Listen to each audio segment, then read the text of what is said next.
All right, so welcome back. This is, I don't know what episode, but this is the episode that follows week 8. Got some stuff we got to cover. Week 8 wasn't the most exciting week, so we'll talk really short about week 8. There is a little bit of props we got to pay, some respect. After that, I'm going to get back into that everyone versus everyone standings, kind of update everybody where that is. Huge changes in the everyone versus everyone standings. Really, there was just a collapse of one team, and we're going to get into that. And then I've got some other standings that I've kind of come up with, things that maybe next year Jared would change the way we do the. No, he's not. These are for fun. These standings are all for fun, but it opens up some interesting stuff. And then after that, I'm going to go into what I'm going to call a new segment called Fun with Numbers. I got to tell you, I was looking at some of this stuff. I'm not talking about a lot of stuff here, but just a few things. There is some wacky shit going on in our league. And I think you're going to want to definitely hear what these numbers are telling us. Might even help you make a better fantasy team for the rest of the season. Maybe you can look at some of these other teams and find a trade in there. I certainly know that I will be doing that. And then after that, I think we're just going straight to the power rankings. I think that's I think that's what we're going to do, just straight to the power rankings after that. And then, I think we'll probably hear from our sponsor in there somewhere. What? All of our no sponsors? Like, guys, that's like your one job. The business guy, that's his one freaking job, is to find us sponsors. Okay, well, just hold on. Just we'll figure something out. Anyway, and that's it. That's all the episode is. So with that, let's move, after this quick break, let's move into Week 8 recap. Happy birthday to you. Happy birthday to you. Happy birthday, dear Lord. Happy birthday to you. That looked terrific. So we've got, I guess I have to admit it, Week 8 bored the hell out of me. There was not a lot of close matches. The matchups that were going on, there was a good one between hashtag Lawless Bearded Dragons. Did I say that right? Lawless? Hashtag Lawless Bearded Dragons and Red Wine Redbirds. It wasn't a great game. It was just an interesting matchup. Two friends. That's about it. So nothing exciting. It was just a boring week. I'm sorry. Me and my mom's roof, you just bore me. Like, I see you every and you just don't excite me anymore. Well, you know why I don't excite you? Because I'm working for us for our future. I'm working every day. Yeah, we did have one really exciting thing happen. Kempner Cardinals, Bally's Bluebirds changed their name again. We're now the Rally Squirrel. We're now the Rally Squirrel. I'm a squirrel.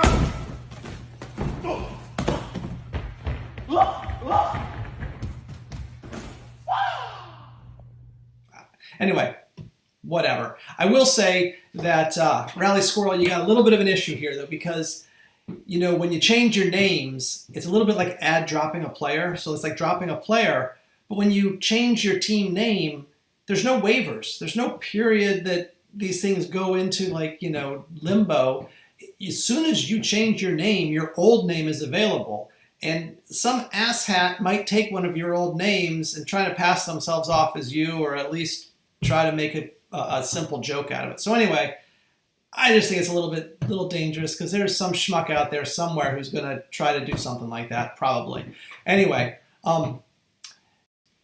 okay, so week 8, we had no exciting games. We had a good friendly between Red Wine Redbirds and hashtag Lawless Bearded Dragons. We had that name change. That was the whole highlight of the week. And we have one more thing we got to talk about in week 8. Hashtag Lawless Bearded Dragons finally showed up. They finally showed us what they're made of. After 7 weeks of this,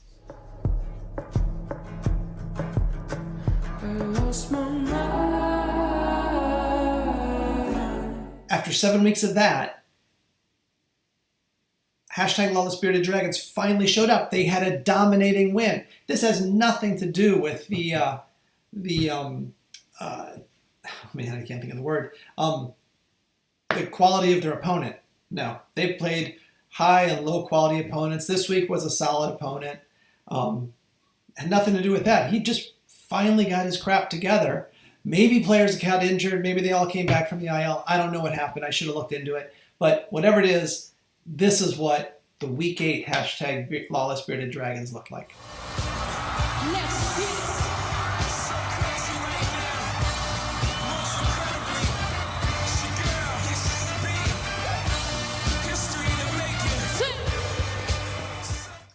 We're seeing that Breaking Brad is not going to run away with the league. We're seeing a hashtag Lawless Bearded Dragons. If he can keep it up, this is just 1 week.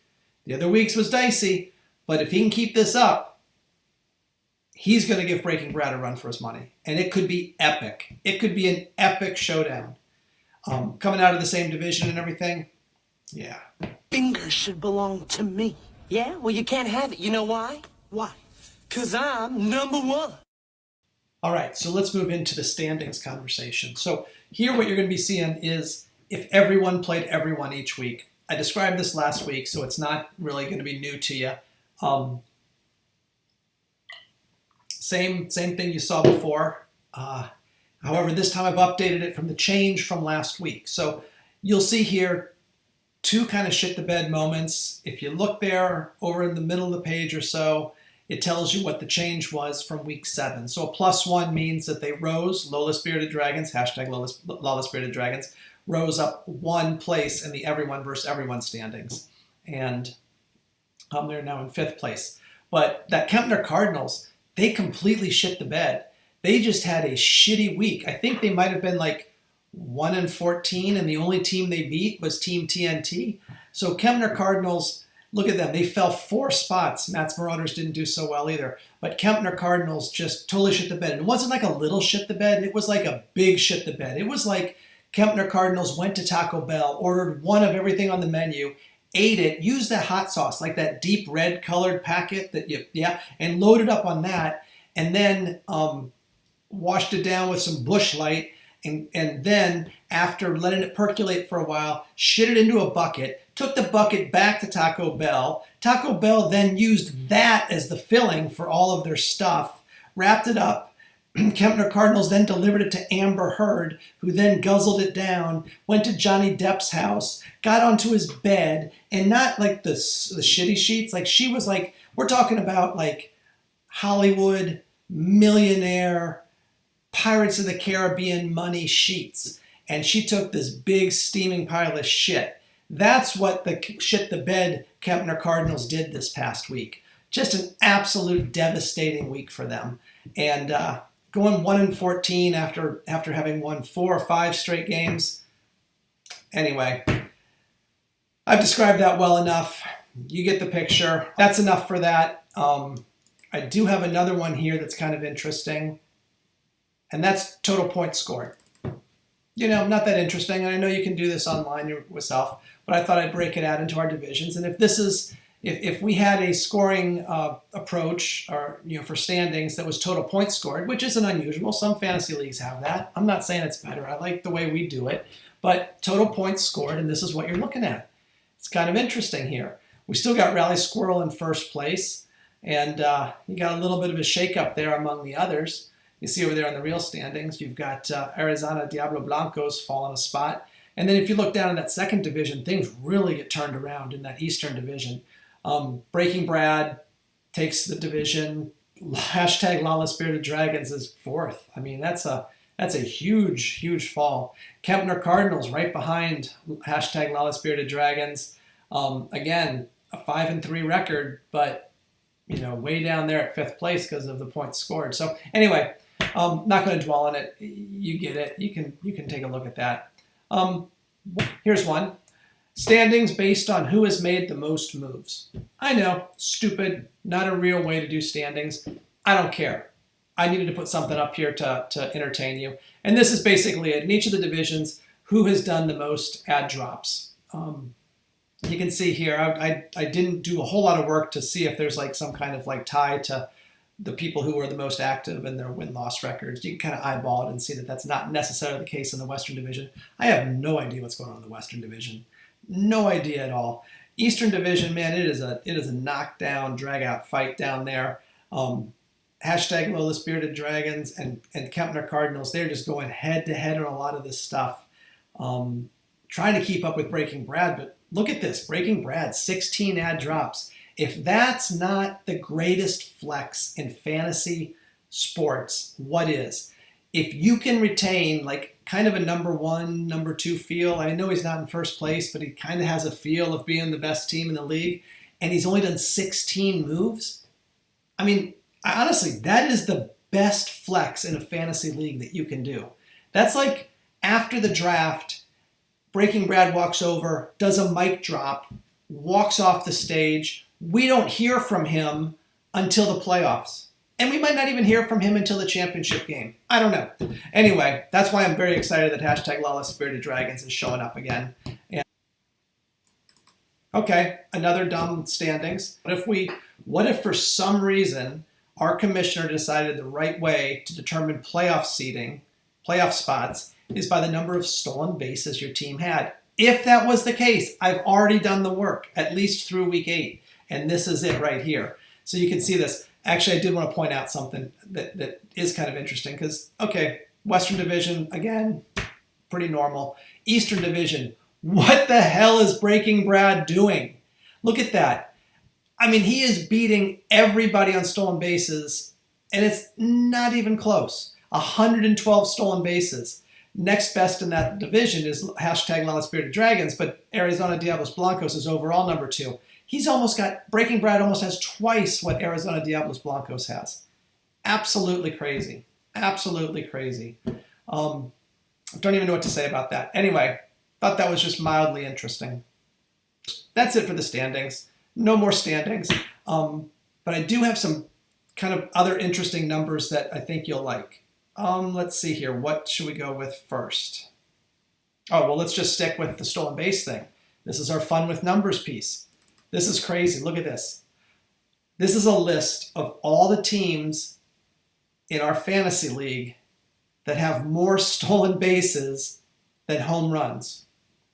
That's it. One person. Of course. Why is there anybody? Why is anybody in a fantasy league constructed a team where they have more stolen bases than home runs? I've never seen that before. I don't get it. I just thought it was interesting. Thought you guys would get a kick out of that. Absolutely wacky. Let's see what else. Oh, here's another one. What teams have more blown saves than they actually have saves? We got 4 of them. We have 4 teams that have put together such a masterful bullpen that they've actually blown more save opportunities than they've saved save opportunities, or whatever you want to call it. So thought that was mildly interesting. 4 teams who just either they're not, I don't know, they're chasing the blown save stat. I don't know. I think somebody might need to review the scoring on how blown saves get scored, because that's some crazy stuff.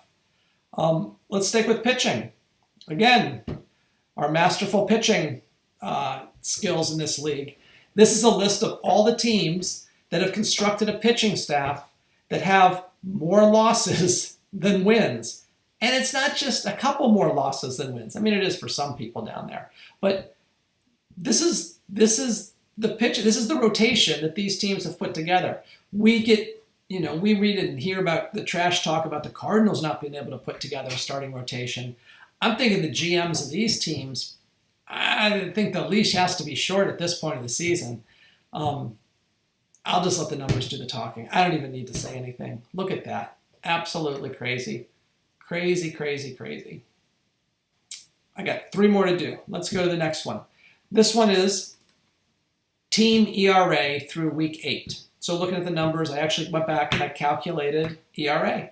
And here it is. We've got interesting results here. Just thought I'd share it. Thought you guys might be interested in it. So that is what your team ERA has compiled since the beginning of the season. Kempner Cardinals down there again. What is with Kempner Cardinals and like being synonymous with like shit in the bed? Shit in the bed in week 8, shit in the bed on the ERA, can't manage a pitching staff. Really need to fire Kempner Cardinals pitching coach, I'm guessing. Anyway, you're looking at this stuff. Hashtag Lawless Bearded Dragons and Breaking Bad.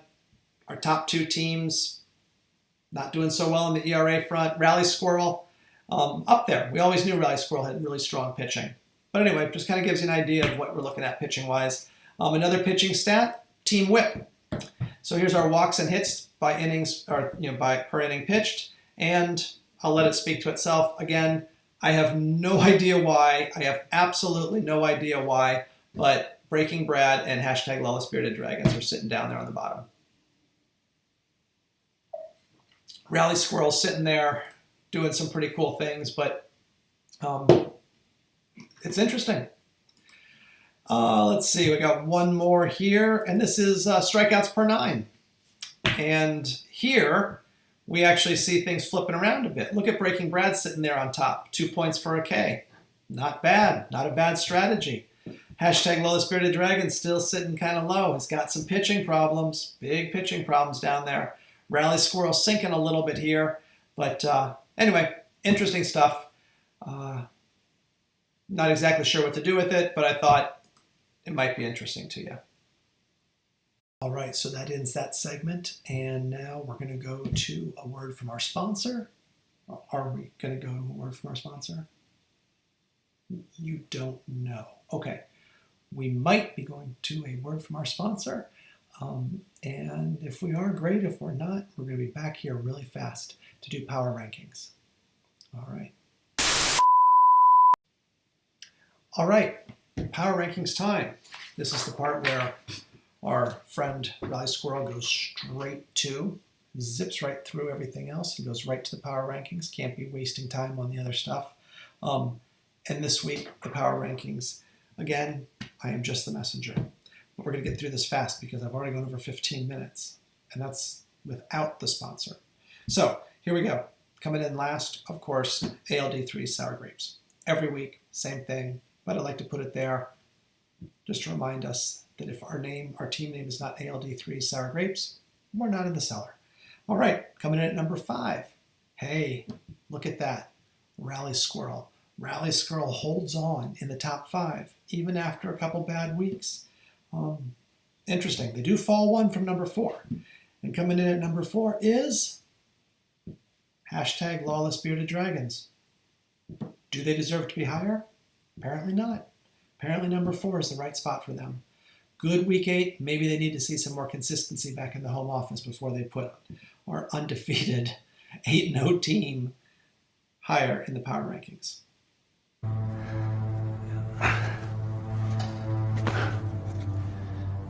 Yeah, you keep telling yourself that bullshit. Number 3 coming in. Number 3, Brick City Mules. That's pretty good. That's where they were last week, so they held steady. Coming in at number 2. Oh, this is a big surprise, folks. Do you guys check these? Because there's no way this is right. It is right. Oh, you sure? This isn't a joke. Okay. Number 2. Breaking Brad. Breaking Brad falls from number 1 to number 2 for the first time this season, I believe. Wow. It just makes no fucking sense. I mean, it's just bullshit. Fuck. Oh, my. And at the number 1 spot of the power rankings going into week 9. Again, these are the rest of the season power rankings, not just for the next week, but the rest of the season. Coming in at number 1, Arizona Diablos Blancos. Unseats Breaking Brad and takes the number 1 spot. They did have an absolute ass thumping of Kempner Cardinals, so that might have something to do with it. Anyway, we've always seen Arizona Diablos Blancos as a strong team. Maybe I need to start talking about Breaking Brad, hashtag Lawless Bearded Dragons, and Arizona Diablos Blancos. Maybe. We'll see. We'll see. I'm hoping that these rankings change a little bit by next week. But again, I'm just the messenger. Anyway, week 9, I know we're already halfway through the week or getting there. by the time this comes out. But anyway, wish everybody good luck, and I'll see you next week. And I'll leave you with this. I seriously have no idea.